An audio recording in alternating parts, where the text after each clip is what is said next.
아멘. 샬롬. 옆 사람과 인사해 보겠습니다. 하나님의 평안이 우리에게 함께하기를 소망합니다.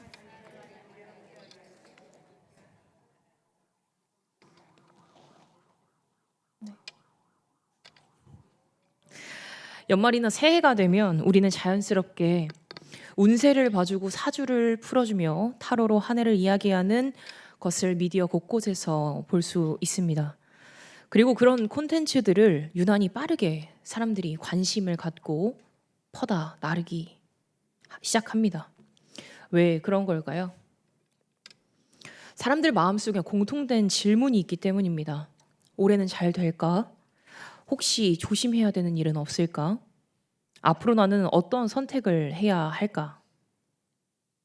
이런 궁금증 앞에서 요즘은 교회를 다니든지 다니지 않던지 타로나 운세, 점을 한 번쯤 보는 사람들이 많이 늘어났습니다. 그리고 대부분 이렇게 이야기합니다. 제가 그것을 믿어서 보는 것은 아니에요. 그냥 조심하려고요. 재미로 한번 보는 거예요. 하지만 여러분, 정말 단지 재미뿐일까요?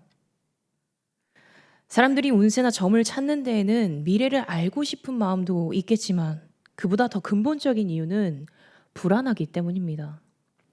내가 가는 이 길이 맞는지 확신이 없고 혹시라도 피할 수 있는 불행이 있다면 그것을 미리 알고 마음을 조금이라도 가라앉히고 싶은 그 마음 때문에 앞이 보이지 않을 때 누군가 괜찮다, 잘 될 거다 라고 말해주면 그 말 한마디가 우리의 마음을 잠시 붙잡아 주기도 합니다. 그런 마음은 사실 누구에게나 충분히 있는 아주 자연스러운 마음일 것입니다. 그런데 바로 그 지점에서 오늘 우리는 한 가지 질문 앞에 서게 됩니다. 불안할 때 우리는 누구에게 무엇을 묻고 있는가? 그리고 우리의 마음의 방향은 어디로 향하고 있는가? 오늘 본문에 등장하는 사울도 이 질문 앞에 섰던 사람입니다. 본문 3절은 이렇게 시작합니다. 사무엘은 죽었고. 이 한 문장은 사울에게 매우 큰 의미를 지니고 있었습니다. 사무엘은 사울에게 단순히 말씀은 전하는 선지자가 아니었습니다. 사무엘은 사울 대신 하나님을 만나주던 사람이었고, 사울을 위해 슬퍼하며 기도해주던 사람이었고, 사울 자신이 아직 하나님께 버림받지 않았구나라는 이 사실을 붙잡게 해주었던 마지막 증거 같은 존재였습니다. 사울은 스스로 하나님의 음성을 분별하는 사람이 아니었습니다. 오직 사무엘을 통해서만 하나님의 뜻을 들었습니다. 하나님의 뜻을 알고 싶을 때마다 사울은 사무엘을 찾아갔고 사무엘이 그에게 말해주면 그제서야 마음을 놓았던 사람입니다. 사무엘이 곁에 있었기 때문에 사울 스스로 하나님 앞에 서지 않아도 되는 신앙을 유지할 수 있었던 것입니다. 그런데 그 사무엘이 죽었습니다. 이제 사울은 더 이상 피할 수 없이 하나님과 직접 마주해야 되는 상황에 놓이게 된 겁니다.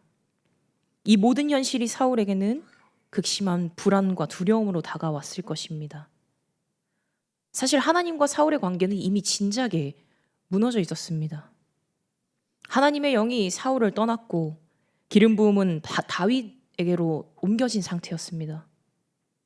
다만 사무엘이 살아있었기 때문에 사울이 직접 그 현실을 마주하지 않은 채 그저 하루하루 미루며 살아갈 수 있었던 것입니다. 그런데 이 사무엘의 죽음은 더 이상 사울이 어떠한 것도 미룰 수 없는 상황에 놓여 있게 만들었고 사울의 저 밑바닥, 신앙의 밑바닥을 그대로 드러나게 만들었습니다. 오늘 본문 6절에 보면 이렇게 기록되어 있습니다. 사울이 여호와께 묻자되 여호와께서 꿈으로든 우림으로든 선지자로도 그에게 대답하지 아니하심으로. 여기서 중요한 사실은 이것입니다. 사울은 하나님께 묻기는 했다라는 것입니다. 그러나 하나님께서 침묵하셨습니다. 왜 그러셨을까요? 사울은 오랫동안 하나님의 말씀보다 자기 판단을 앞세우며 살았습니다. 순종보다는 체면을 지켰으며 회개보다는 변명을 선택하였고 하나님을 신뢰하기보다는 사람들의 평가를 더 두려워하며 산 날이 훨씬 많습니다. 사울은 회개 없이 하나님께 그저 질문만을 던졌고 순종 없는 요청을 드렸으며 관계없는 기도로 일방적인 결과만을 바랬습니다. 하나님의 침묵 앞에서 사울이 느낀 건 단순한 이 불안이 아니었습니다. 하나님과의 관계가 없는 사울 자신이 나의 방패막인 사무엘도 없이 홀로 하나님을 직면해야 된다는 두려움이었습니다. 그래서 그는 회개하며 기다리는 길을 선택하지 못하고 당장 지금 내가 느끼는 이 불안을 잠재워줄 다른 수단을 찾게 된 것입니다. 하나님이 갑자기 사울을 외면하신 것이 아니라 사울이 오랜 시간 하나님을 밀어냈던 결과가 지금에서야 나타난 것입니다. 사울의 가장 큰 문제는 하나님께 물어 응답이 없었다라는 것에 있지 않습니다. 그의 가장 큰 문제는 나와 하나님과의 관계가 이미 무너져 있었다라는 것에 있습니다. 7절에서 사울은 이렇게 말합니다. 나를 위하여 신접한 여인을 찾으라. 이 장면이 비극적인 이유는 분명합니다. 사울은 과거에 자신이 직접 신접한 자들을 쫓아내었습니다. 왜? 하나님의 율법이 금한 것인 줄 알고 있었기 때문이에요. 그런데 그럼에도 불구하고 이 사울은 스스로 자신이 금지했던 일을 선택하게 됩니다. 사울이 하나님을 부정해서가 아니에요. 그저 너무 불안했기 때문입니다. 하나님이 침묵하시자 사울은 하나님을 기다리기보다 지금 당장 자신을 안심시켜줄 다른 무언가를 찾게 된 것입니다. 그런데 우리도 크게 다르지 않아요. 우리도 비슷한 불안을 경험할 때가 있습니다. 신앙생활을 오래 해왔지만 막상 하나님 앞에 혼자 서야 할 때가 오면 기도가 막히고 말씀이 부담스럽게 느껴질 때가 있습니다. 기도가 잘 나오지 않고 말씀에 마음이 와닿지 않고 하나님이 멀게만 느껴지실 때 우리는 하나님이 완전히 떠난다라기보다는 하나님 말고 다른 방법 하나쯤은 더 붙잡고 싶어진 것이 그때의 우리의 마음입니다. 이도 저도 아닌 마음과 모습으로 혹시 모르니 라는 마음으로 안전장치 하나를 더 두고 싶은 것입니다. 그런데 그때 우리는 스스로에게 물어야 합니다. 내가 하나님과 진실된 관계 안에 있었는가? 사울은 하나님이 없어서 불안한 것이 아니라 하나님과 관계없이 살아왔다는 사실이 불안한 겁니다. 그 위기 속에서 나의 밑바닥이 이 바닥밖에 없는 이 나의 신앙이 전부 다 드러나는 것이 두렵고 무서웠던 것입니다. 보통 사람은 위기가 닥칠 때 그 사람의 본질이 나타난다고 합니다. 어느 건물의 엘리베이터에 이런 문구가 붙어져 있었대요. 정기점검은 정상일 때가 아니라 비상 상황을 대비하기 위한 것입니다. 엘리베이터는 평소에 다 멀쩡해 보입니다. 문도 잘 열리고 버튼도 잘 눌립니다. 그러나 진짜 상태가 드러나는 순간은 정전이 되었을 때, 갑자기 멈춰 섰을 때입니다. 그제서야 비상벨이 작동하는지, 내부 통신이 살아있는지, 구조 시스템이 준비가 되어 있는지를 살피게 됩니다. 신앙도 마찬가지입니다. 평소에는 다 믿음이 있는 것처럼 보입니다. 그러나 위기가 닥칠 때 우리는 누구에게 연락하려고 하는지, 무엇을 먼저 붙잡는지, 어디서 안심하려고 하는지가 고스란히 드러나게 됩니다. 위기는 신앙을 무너뜨리는 시간이 아니라 나의 신앙의 진짜 상태를 드러내는 시간입니다. 사울은 하나님의 침묵을 견디지 못했습니다. 그래서 빠르게 자신의 물음에 답을 해줄 다른 존재를 찾았습니다. 이 모습은 오늘날 우리의 모습과 크게 다르지 않을 수 있습니다. 기도가 막히면 바로 다른 방법을 찾고 말씀이 부담스러우면은 덜 불편한 조언을 찾고, 하나님이 침묵하신다고 느껴지면 하나님은 없어도 확신이라도 붙잡고 싶어집니다. 그래서 점과 타로의 문제는 단순한 호기심의 문제가 아닙니다. 그것은 하나님 없이도 내가 안심하고 싶어 하는 내 마음의 표현입니다. 나의 영적 상태를 점검해 봐야 되는 문제라는 것입니다.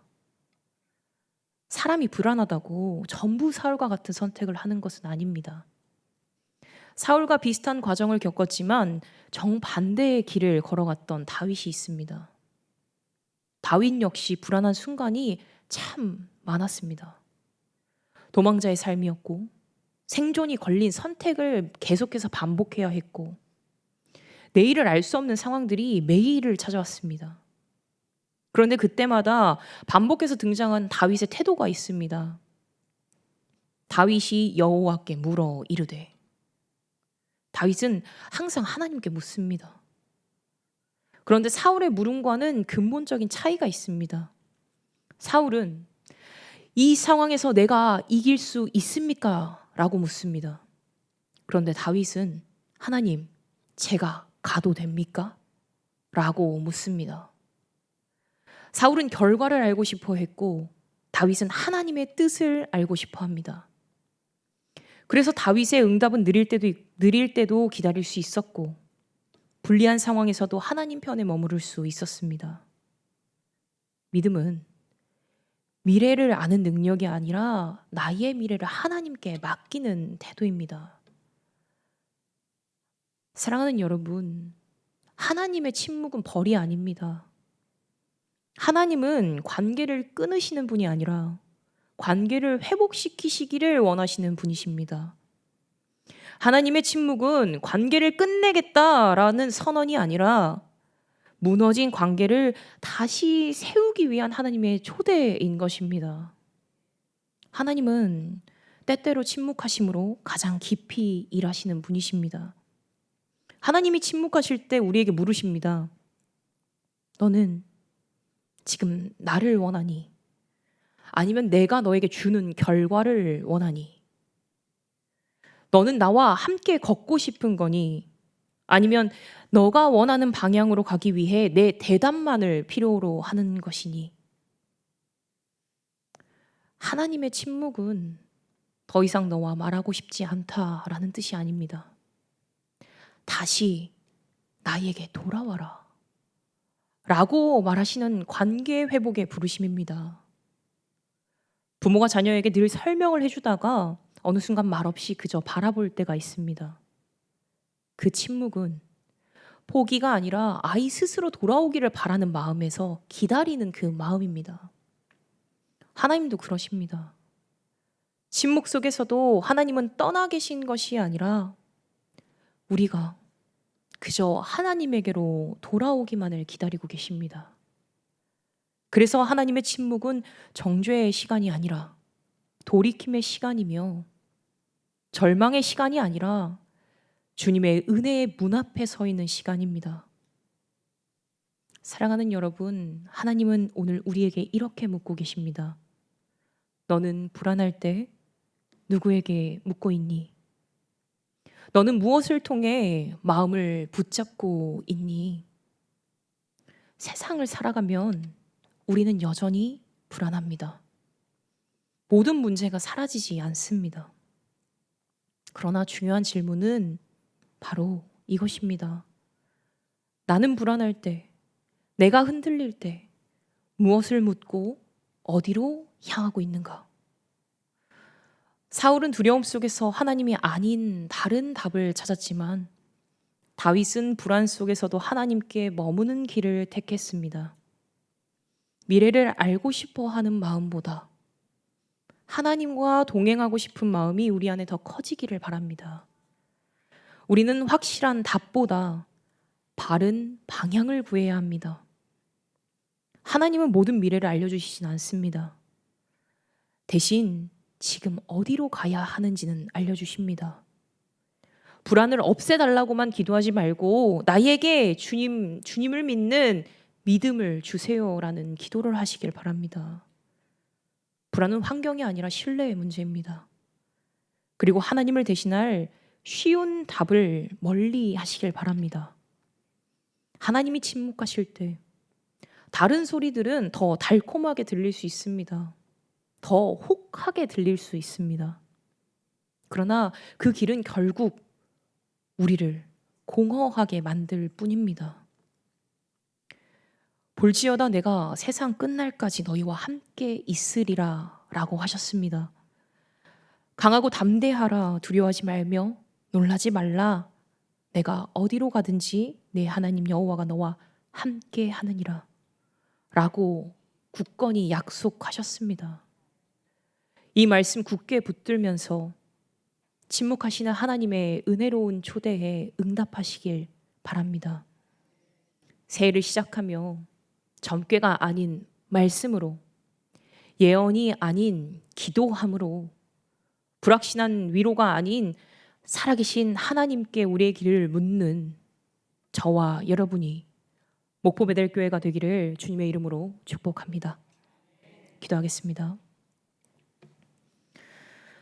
거룩하신 하나님 아버지, 불안할 때 주님보다 먼저 다른 답을 찾았던 우리의 마음을 이 시간 주님 앞에 내려놓습니다. 하나님이 침묵하실 때 기다리지 못하고 조급해했던 믿음 없음을 고백합니다.